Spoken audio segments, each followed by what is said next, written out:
I always remember seeing a gentleman who was probably a couple of stone overweight on lots of diabetes medications, including insulin and also blood pressure medications. And I used to treat him in the usual doctor-patient way of saying, your diabetes is getting worse, we must increase your insulin.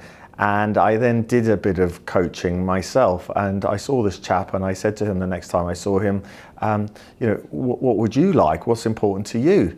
And he looked at me a bit surprised and said, well, actually, I'd like to get rid of my diabetes. And I thought, well, how are you going to do that? And I said that to him. And he said, well, I know if I lose some weight, I can really improve things. And so I connected him up with Slimmer's World, and off he went. And over the course of about 6 months, he lost 2 stone in weight. And that's because he wanted to do that.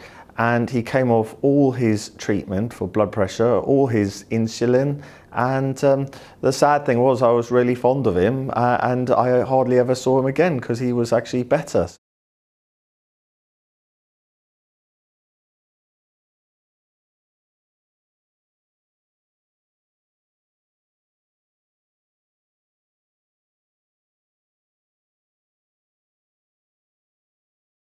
It's moved us away from this idea of we're an expert that can fix things for you, to we can help you to find ways to solve problems for yourself or to manage things better.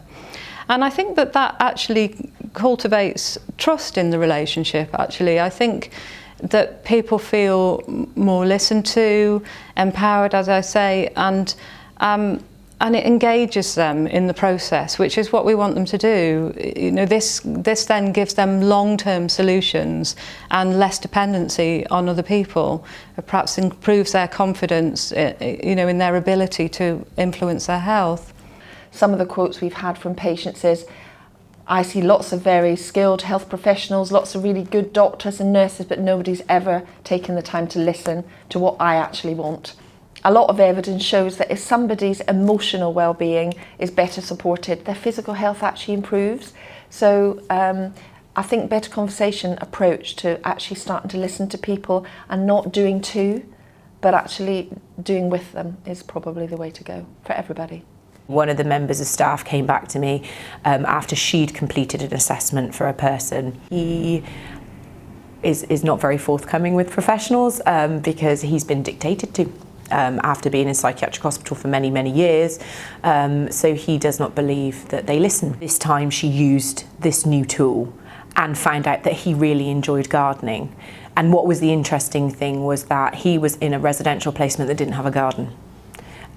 So she's now facilitated him to move to somewhere where there is a garden so he can do his gardening. The feedback that he gave was word for word, well done, you did all right, you listened. I think if a colleague was sceptical about it, I would say to them that I have found it very helpful for managing patients where traditional medical model hasn't provided an answer, and that I think even when traditional medical models can provide some answers, there's usually room for the patient to do something themselves and to take some responsibility for their own health and their own outcomes, and that health coaching is a way of facilitating that to happen. It's a difficult journey to go on. It's a complete culture change, but I do feel that at the end of it, not only will patients get a better service, but actually our staff will be able to perform their jobs better, and it will end up relieving pressure on our services and also delivering care in a more personalised and holistic way. We all come from very busy jobs, so this is a completely different way of delivering healthcare. So coming from a really busy role, working at 110%, 100 miles an hour, to suddenly actually sitting back and taking time to allow people to do a really good job, to actually listen to people and get the best out of things for them, not for us to get onto the next role, get onto the next patient, get onto the next task. So we find that sickness levels are lower in the team. I seem to have a happier team. I don't think it's a secret that staff morale has been tricky over the past few years with cuts and staff shortages. This is the first time that I've heard the staff team that I work with say that they felt empowered, that they felt hope, and that they enjoyed completing this assessment. I think one of the really helpful things is that the training has given me much more confidence to sit back and trust the patient to make their own decisions, which feels great. Better Conversations is more than just skills training and techniques for frontline staff. It's a way of working across the system.